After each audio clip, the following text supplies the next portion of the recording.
अभी बात जो है ये ममता जी के नेतृत्व की है, ममता जी की लोकप्रियता की है। Mamata ji is the most important, prominent and the popular leader in the country.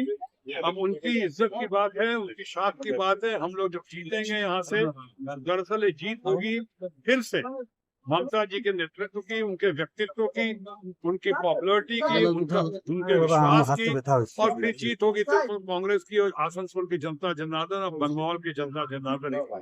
यही बताने आया, कुछ मुद्दों पर रोशनी डालने आया यहाँ पे।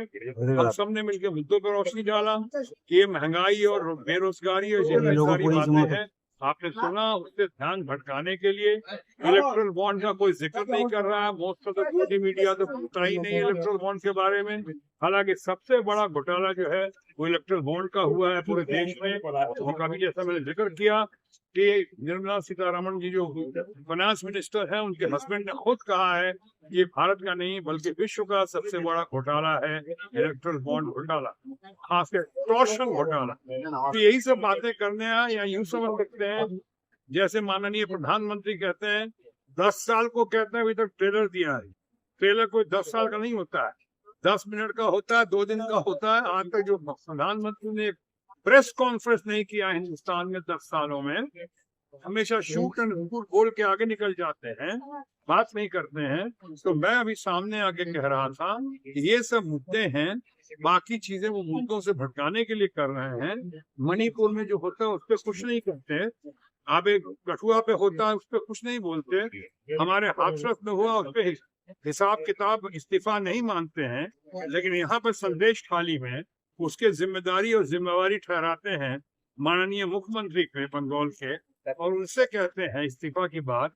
ये शर्मनाक है, ये अच्छी बात नहीं है। हालांकि अगर जो हुआ है वहाँ पे संदेश खाली में, वो अगर सच है, क्योंकि मैं अगर इसलिए लगा रहा हूँ कि मामला कोर्ट में है, इंक्वायरी का विषय है, लेकिन अगर सत्य है तो जघन्य है, निंदनीय है, शर्मनाक है, बहुत ही दुखदाई है।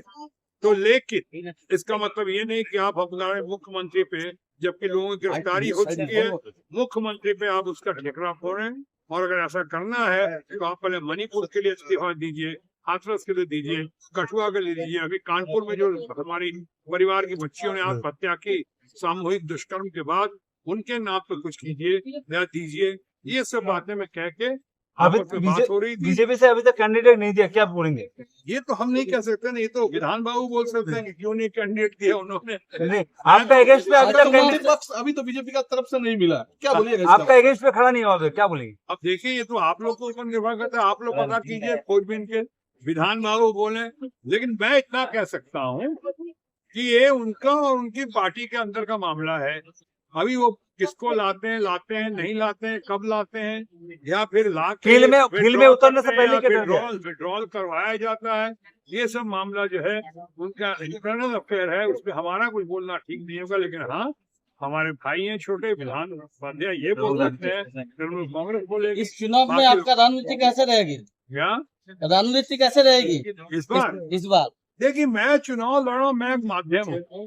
मैं ममता जी के आदेश और निर्देश के अनुसार उनको अध्यादेश मानते हुए मैं इस बार चुनाव फिर से लड़ रहा हूँ। मुझे लगता है, जैसा इन लोगों का विश्वास है कि पिछली बार से भी एक जैसे रिकॉर्ड मार्जिन से हम जीते थे आपके आशीर्वाद से, दुआओं से, इस बार भी लगता है कि एक नया रिकॉर्ड कायम करेंगे हम लोग और नए रिकॉर्ड को। Thank you thank you very much.